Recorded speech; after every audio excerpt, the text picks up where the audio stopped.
Shana Tova, Shabbat Shalom. There's a beautiful midrash that teaches that when we're in the womb, an angel shines a light that illuminates one end of the universe to another.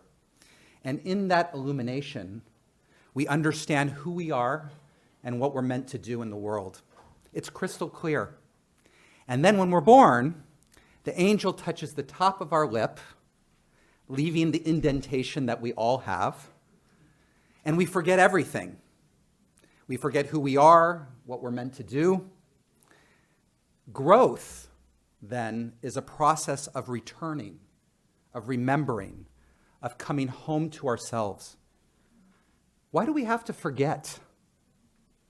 Maybe it's because in order for us to be in real relationship with others and with God, we have to choose that relationship of our own free will. And maybe there's something in having to grow towards that vision and purpose of who we are through our own free choices.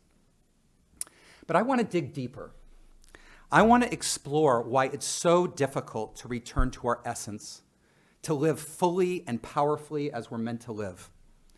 I want to explore the idea that what is considered normal and natural are established in our society not by what's good for us, but by what is expected of us, by which traits and attitudes serve the maintenance of our culture.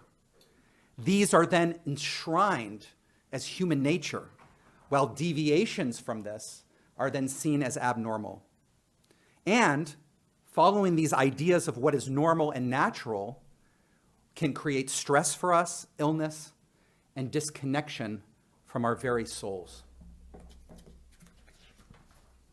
The late David Foster Wallace, master wordsmith, author, and essayist, once opened a commencement speech with a parable that puts normality in question. The story concerns two fish crossing aquatic paths with an elder of their species who greets them joyfully. "Morning, boys! How's the water?" And the two young fish swim on for a bit, and then eventually one of them looks over at the other and says, "What the hell is water?" Right? Erich Fromm, the great social psychologist, uses the term the social character to refer to the way of being that's common to most members in our culture, but we may not be aware of, the water that we all swim in. This social character, to the extent that it defines and governs us, assures that we will fit the normal mold in our particular culture. In his book, The Myth of Normal, renowned physician, author, and speaker Gabor Mate describes three aspects of this invisible social character, the water that we all swim in. They are separation from ourself, consumption hunger, and hypnotic passivity. To ensure that you're going to come back for Yom Kippur, I want to break this down into two parts. This is a two-part.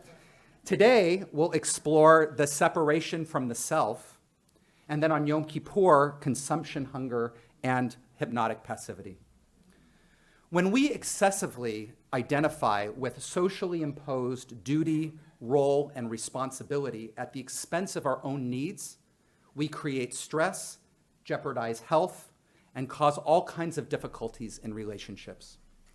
Some personality traits that have been known to cause stress include an automatic and compulsive concern for the emotional needs of others while ignoring our own, rigid identification with social rules, roles, duties, and responsibilities, overdriven with the conviction that one must justify one's existence by doing and giving, repression of healthy self-protective aggression and anger, harboring and compulsively acting out two beliefs. One is, I'm responsible for how other people feel, and the second is, I must never disappoint anyone. These characteristics that some of us may have nothing to do with will or conscious choice.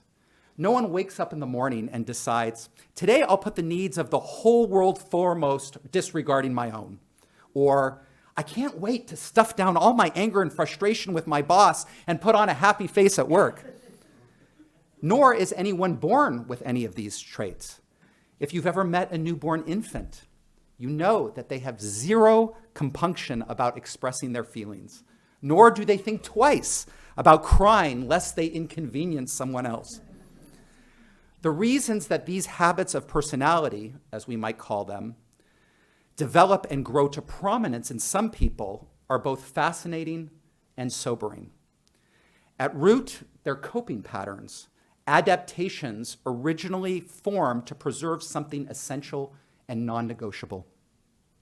Why these features and their striking prevalence in the personalities of chronically ill people are so often overlooked or missed entirely are because they are among the most normalized ways of being in this culture. Normalized by being regarded as admirable strengths rather than potential liabilities.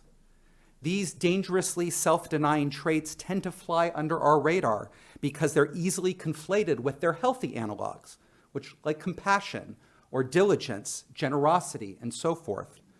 Note that these qualities on this latter list, while perhaps superficially resembling those of the first, don't imply or require that a person overstep, ignore, or suppress who they are and what they feel they need and what they feel. Last year, I spoke about the primal split between ourselves and our own soul essence as coming from the clash of two essential needs, human needs, attachment and authenticity.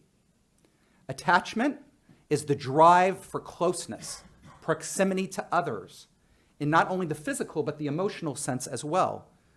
As infants, when we're among the most immature, dependent, and helpless animals, the need for attachment is mandatory. We wouldn't survive without the impulse to be close to our caregivers and their desire to care for us.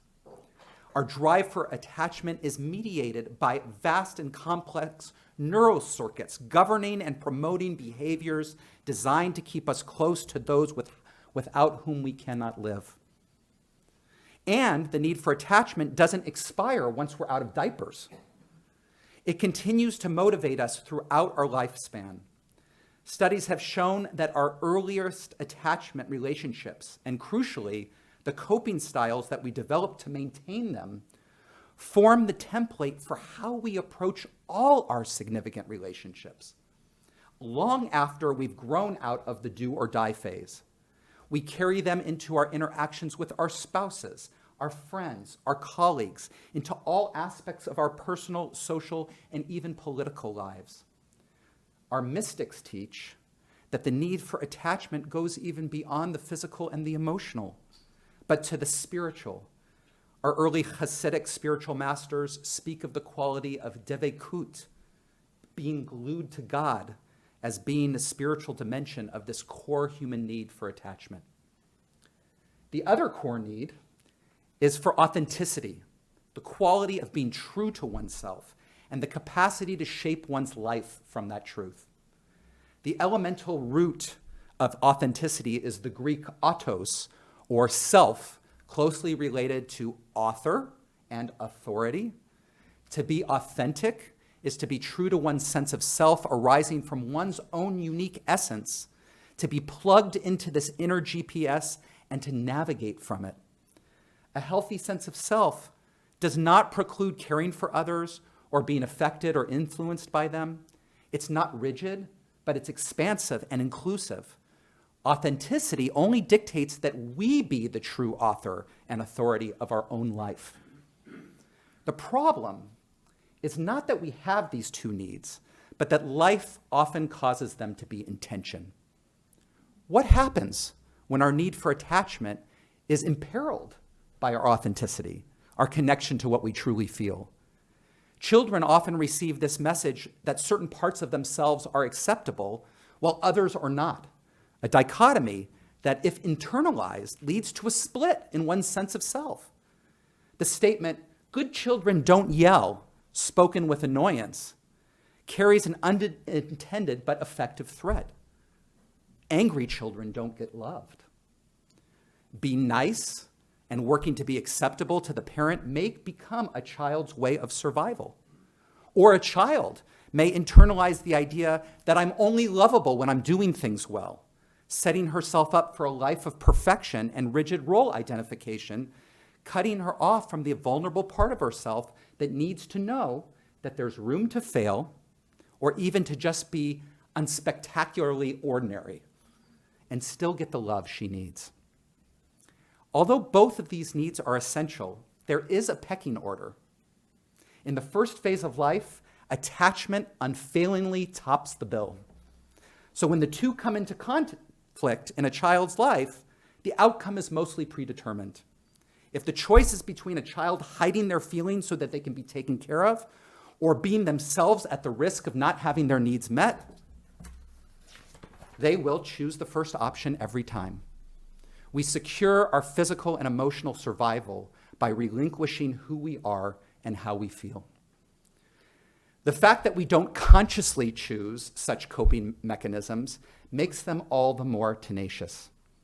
We cannot will them away when they no longer serve us, precisely because we have no memory of them not being there, no notion of ourselves without them. Like wallpaper, they blend into the background. They become our new normal, our literal second nature, as distinct from our original or authentic nature.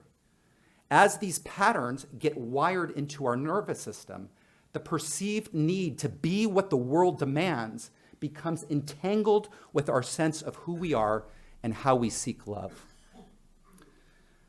It's sobering to realize that many of the personality traits that we have come to believe are us, and perhaps even take pride in, actually bear the scars of where we lost connection to ourselves way back when. For example, if we don't receive the agenda-free, unconditional attention that we all require, one way to guard against that deprivation is to become concerned with physical attractiveness, other attention-getting attributes or accomplishments, or, as my wife likes to point out, really loud motorcycles without the muffler. A child who does not experience himself as lovable may grow up to be outwardly likable or charming, as with many a politician or a media personality. Someone who's not recognized for who she is early in life may develop an outsized appetite for status or wealth. And the kicker is that in our culture, many of these compensations for what we lost are seen not only as normal, but even admirable. Valued as strong suits, they often encase and wall off the authentic self by assuming its guise. Just as we're conditioned to fit into the family, even if that means a departure from our true selves, so we're prepped, one might even say groomed, to fulfill our expected social roles and take on the characteristics necessary to do so, no matter the cost to our well-being. Former president of human resources for IKEA North America, Ulf Kopp, an internationally respected business leader, began a personal journey born of deep existential dissatisfaction. He had been visited by a most uncomfortable realization that his well-compensated life and the everyday way of being it demanded of him amounted to, as he recalled, a sham, an illusion, a fake. There was virtually none of me in it, he said. Many very successful people who have taken similar journeys have reported leaving their true thoughts, feelings, desires, and needs at the office door, only to retrieve them at the end as one would a parked car. Kopp shares, "My focus was 99% on what success looked like in society and in the corporation I worked for. I had no focus whatsoever on what I needed. If I did what the corporation required, I would be successful." As Thomas Merton, the most influential American Catholic writer of the 20th century, articulated in his autobiography, "The logic of worldly success rests on a fallacy, the strange error that our perfection depends on the thoughts and opinions and applause of other men. A weird life it is indeed, to always be living in somebody else's imagination, as if that were the only place in which one could at last become real. During this season of tshuva, we spend time identifying our sins and making our commitments to change.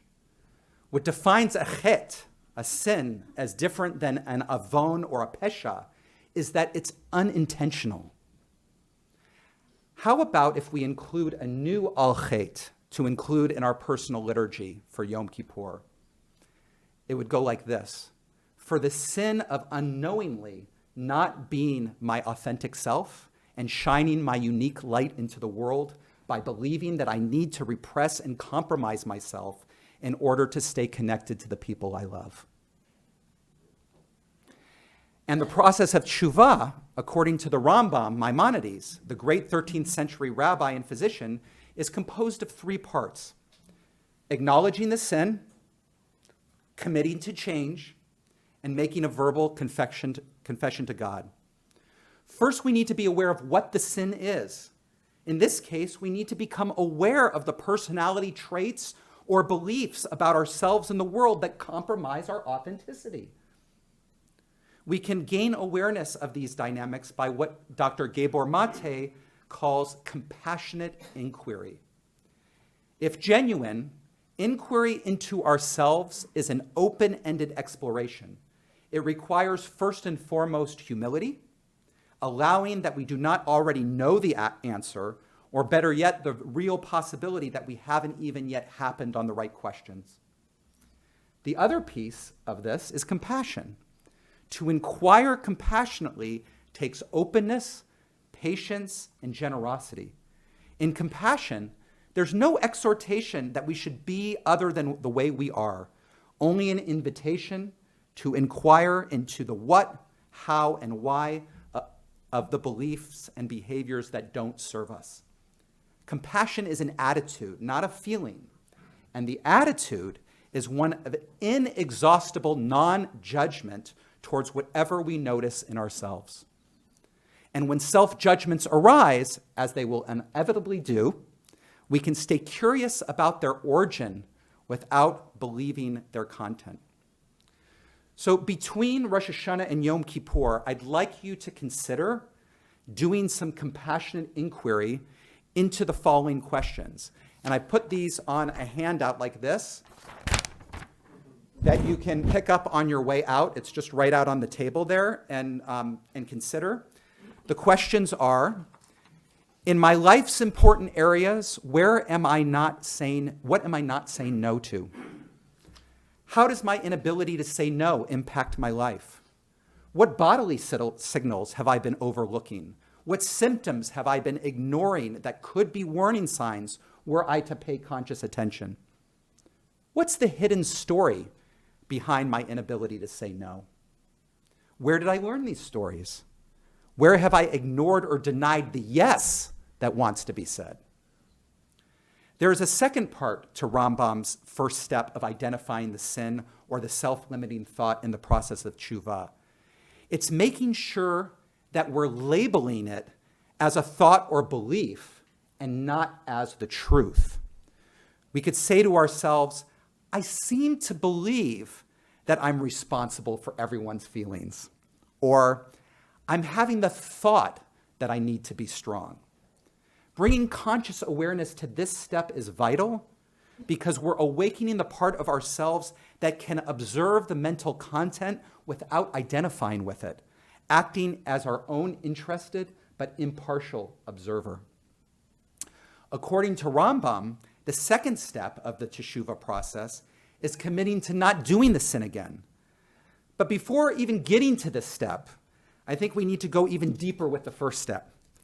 We can't make change in our lives until we become aware and honest about the perceived benefits of the old thinking and behavior. It'd be worthwhile to ask the question, what has this belief actually done for me?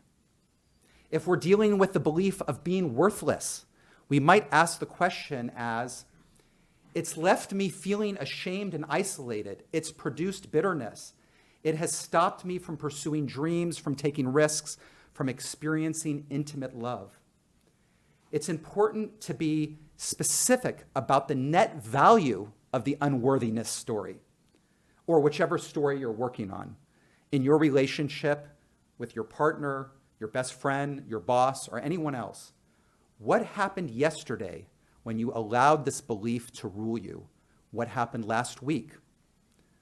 A complete reevaluation also takes into account any benefits we may have derived from the given belief. Has it kept us safe from harm, even in the short term? Has it protected us from criticism or rejection? We'll talk more about this second and this third step of the tshuva process on Yom Kippur, but for now, you have your homework cut out for you. One of the very special aspects of being in synagogue together in this holy and awesome time of awareness is that all of us are on this journey together. Like the Israelites journeying from Mount Sinai to the Promised Land, we're seeking how to best live our values and the truth that we know in our hearts together. Shana Tova.